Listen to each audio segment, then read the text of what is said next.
Today's topic is exclusives. We are giving you the exclusive on exclusives.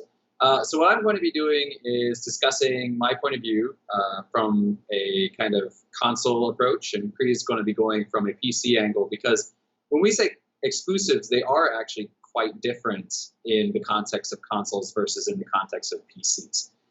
So anyway, to explain kind of how exclusives work in consoles, they're actually kind of a touchy subject, particularly among what we like to call fanboys, which admittedly I am a bit myself.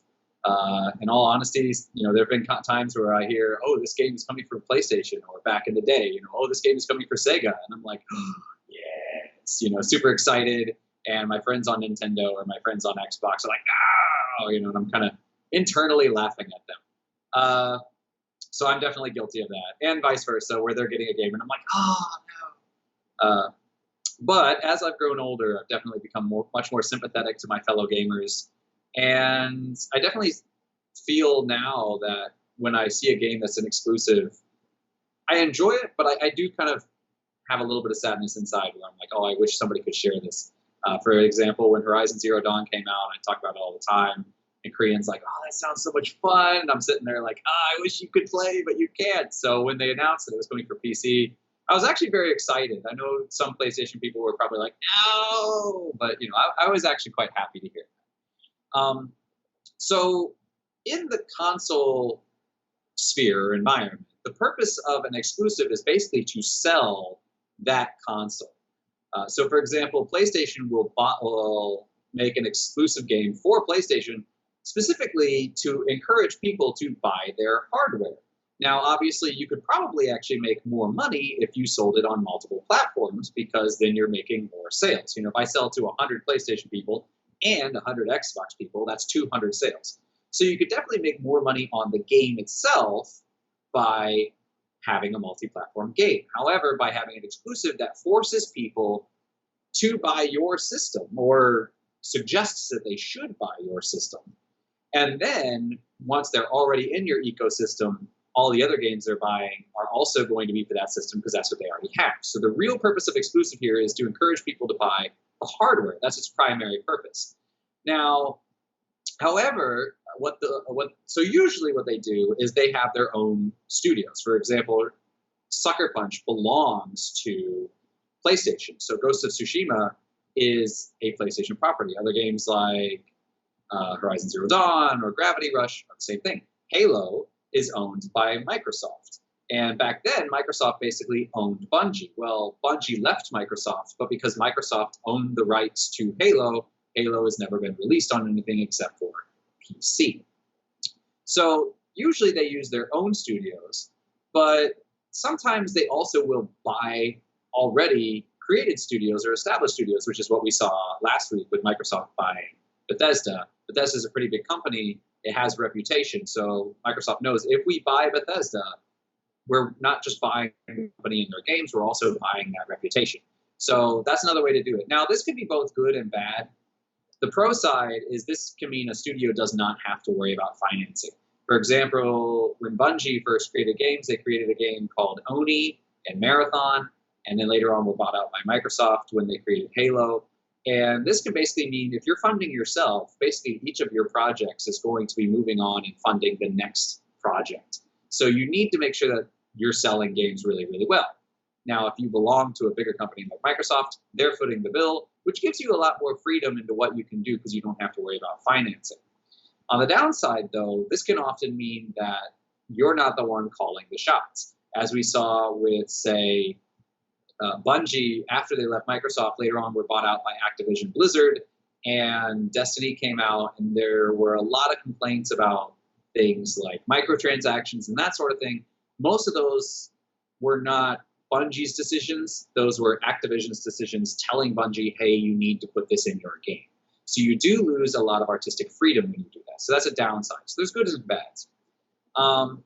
So when I was younger, I always would get really, really excited when I found out a game was coming for my console, as I said before. Now I've kind of changed, but there are a few exceptions in exclusives that I do kind of actually like, and I think that they're kind of a good thing. And those are, one of them is the multi-platform game that is a timed exclusive when the original was also an exclusive.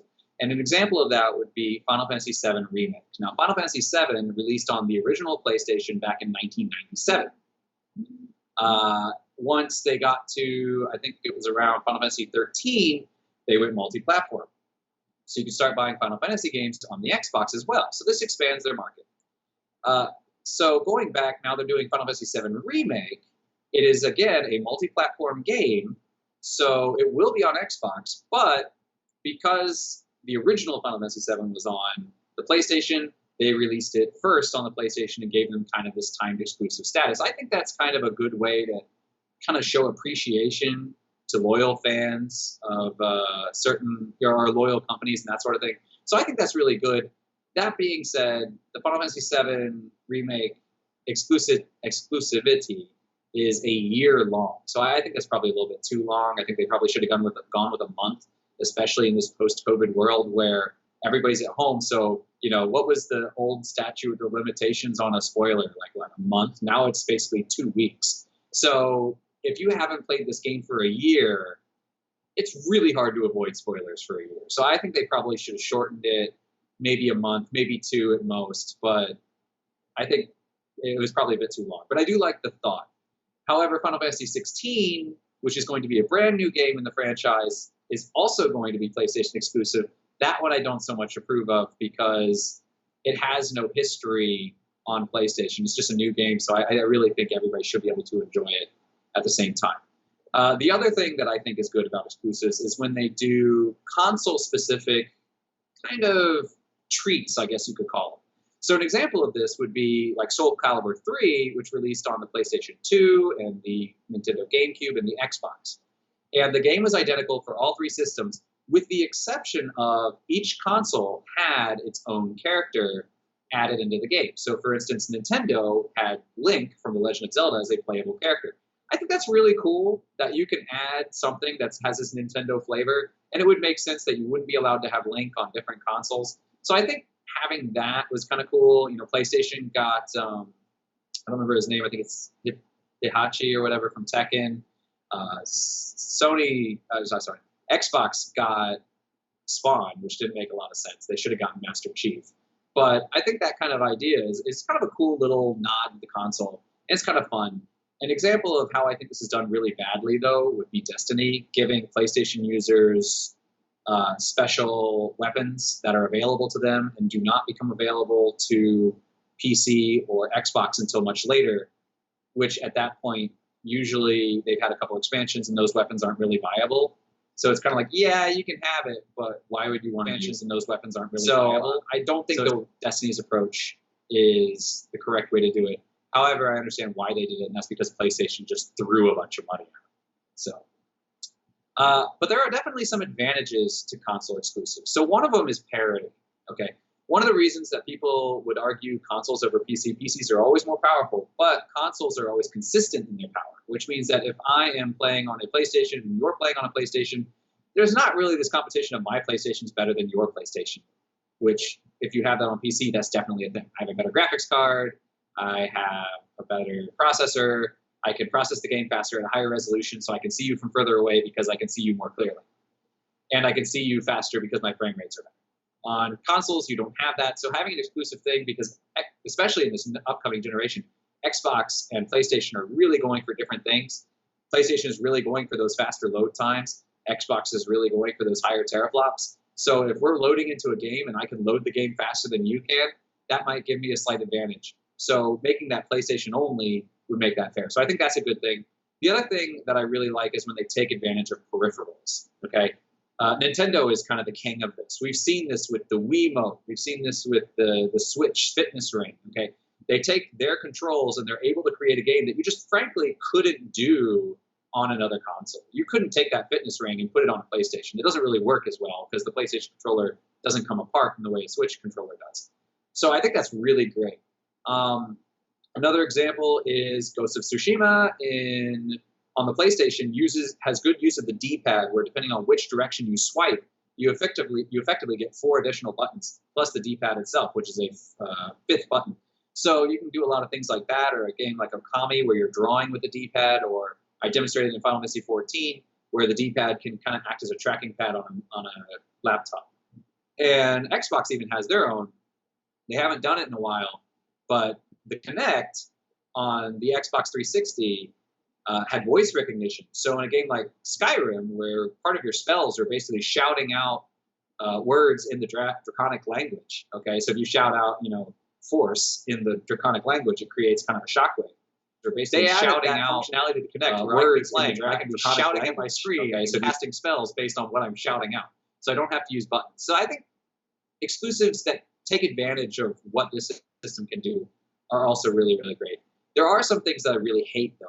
And that's basically when a game is jumping between consoles. Probably the worst offender that I've ever known for this is Monster Hunter, which came out originally on the PlayStation and then went to, the NDS, and then they were on Switch, and then they went to Monster Hunter World came back out on PlayStation and Xbox, and now they're doing another Monster Hunter, which is going back on Nintendo.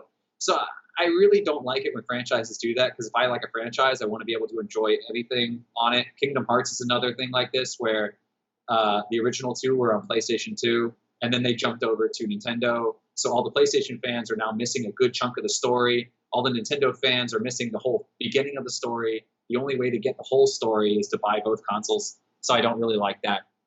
And then, as I said before, I don't like exclusive content in multi-platform games like Destiny. So, Korean, would you like to fill us in on the PC side of things? I think it depends on who you're talking about. I think that Nintendo is probably going to definitely continue with the exclusives. That's kind of where they shine. A lot of people don't really like the third-party offerings on the Nintendo systems, but their first-party things are, the Legends of Zeldas, the Marios. Those are their big moneymakers. So I don't see Nintendo doing that. Xbox, I think they're moving away from a console kind of market. So I think they're trying to do this Game Pass, and I think that they will eventually push to release Game Pass on, say, the PlayStation and the Nintendo. So I think Xbox will definitely move away from kind of the traditional concept of what a exclusive is as far as consoles, where you can play it. But I do think that they will have exclusives exclusive to Game Pass itself.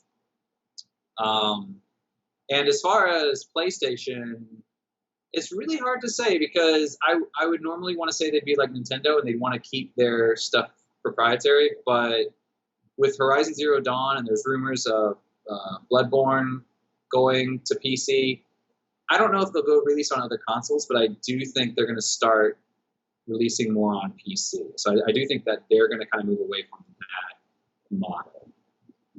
But yeah, Xbox, I think, is probably moving into more like what Sega did, where they used to make consoles, and then they said, you know what, we're just going to make games, let other people handle the console thing. I think Xbox is going to do something similar, where they're going to say, okay, let other people handle the consoles. We're going to focus on cloud gaming and put that feature on other people's consoles. I think that's where they're going to go.